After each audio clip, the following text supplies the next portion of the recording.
Welcome back. اس سال 20 lakh ton PASSCO procure کرے گی اور تقریباً 12 لاکھ ٹن جو ہے گندم آلریڈی ریزروز میں ہے.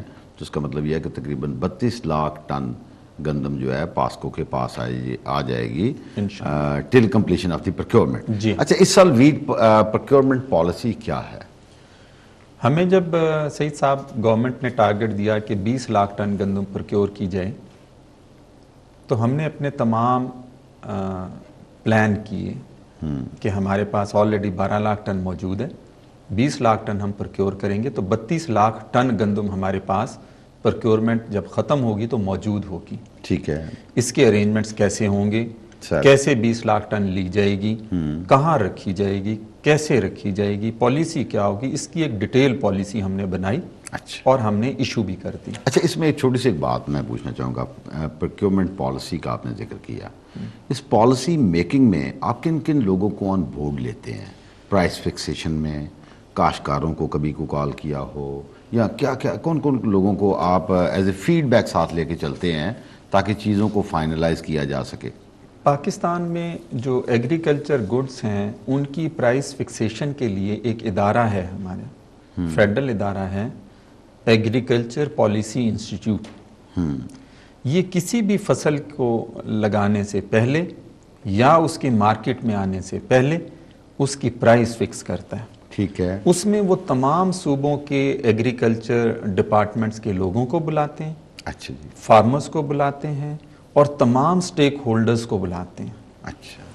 ان کی ان پٹ کو کیلکولیٹ کرتے ہیں, کاسٹ کو کیلکولیٹ کرتے ہیں, انٹرنیشنل مارکیٹ کو دیکھتے ہیں اور امپورٹ اور ایکسپورٹ کے فرق کو دیکھتے ہیں اور دیکھنے کے بعد ایک پرائس کو فکس کرتے ہیں جس کو گورنمنٹ کو پھر بھیجا جاتا ہے اور گورنمنٹ اس کے اوپر ڈیسیژن لیتی ہے اور ایک پرائس فکس کرتی ہے. ٹھیک. جیسے اس مرتبہ گندم کی جو پرکیورمنٹ وہ پرائس ہے وہ 1050 روپے من ہے. ٹھیک ہے. جو پچھلے سال 950 روپے من تھی. ٹھیک ہے.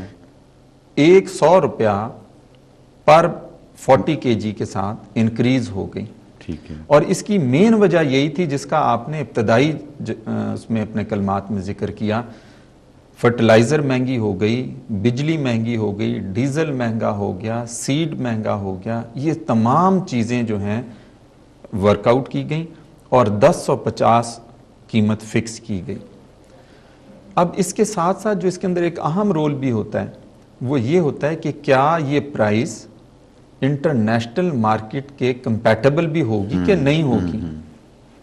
ہمیں جو سب سے بڑا جو ایک ایشو ہم فیس کر رہے ہیں وہ یہ ہے کہ ہماری ان پٹ کاسٹ بڑھ گئی جس کی وجہ سے ہماری کاسٹ آف پروڈکشن بڑھ گئی اور انٹرنیشنل پرائس جو ہے وہ بہت نیچے چلی گئی ویٹ کی.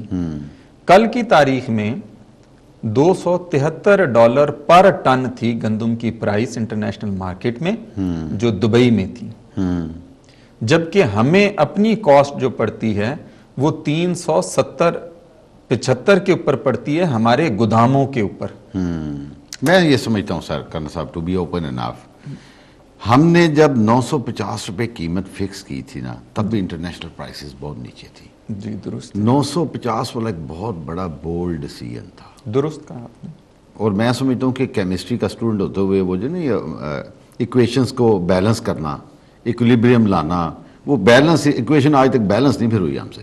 درست. پرائسز کے فیکٹرز جو ہے نا جی, یہ آپ نے بالکل ٹھیک فرمایا کہ اتنی ادروائز ہوتا یہ تھا کہ کبھی بھی پرکیورمنٹ کے اوپر کوئی اتنے ایشوز کبھی آئے نہیں تھے. درست ہے. انٹرنیشنل پرائسز جو تھیں وہ زیادہ ہوتی تھیں, ہماری پرائسز جو تھی وہ کم ہوتی تھی اور ہمارے گندم جو ہے وہ ڈیفیوز آؤٹ کر جاتی تھی. میرا خیال ہے یہ تو اوپنلی مانی جانے والی باتیں ہیں. جی درست. جو مارکیٹ فورسز ہوتی ہیں, جو ٹروتھ فیکٹرز ہوتے ہیں نا جی, مارکیٹ ڈریون فورسز جو ہوتی ہیں وہ ان کو ہم اگنور نہیں کر سکتے. صحیح کہتے ہیں. چونکہ ہمارا چونکہ ایگریکلچر ایک نیشنل بزنس ہے, کاشتکاروں کی حوصلہ افزائی کے لیے, پراسپیرٹی کے لیے گورنمنٹ کا بڑا بولڈ سٹیپ تھا. صحیح. تو یہ میرا خیال ہے پرکیورمنٹ میں بہت زیادہ ایشوز بھی اس لیے ہی آتے ہیں کہ کویسچن مارکس آتے ہیں اور ساری چیزیں ہوتی ہیں کہ جب آپ اگینسٹ دی فلو کچھ چل رہے ہو نا تو میرا خیال ہے پھر مشکل ہو جاتا ہے. سعید صاحب آپ نے بات بڑی اچھی کی ہے.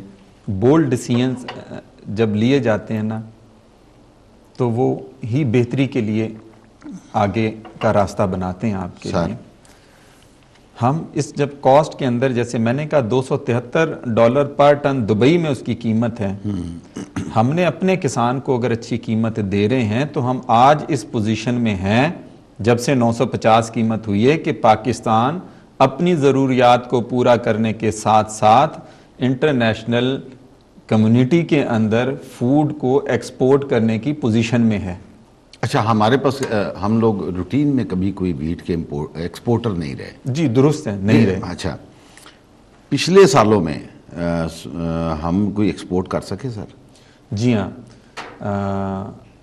ہم چونکہ پاسکو کے ساتھ مسئلہ یہ ہے کہ یہ جس ریٹ کے اوپر پرکیور کرتی ہے اس کی ڈسپوزل کی ذمہ داری بھی فیڈرل گورنمنٹ کی ہوتی ہے. ہاں جی. فیڈرل گورنمنٹ ہمیشہ کوشش یہ کرتی ہے کہ ہمارے ریزرو کسی طریقے سے ڈسٹرب نہ ہوں. مان لیا.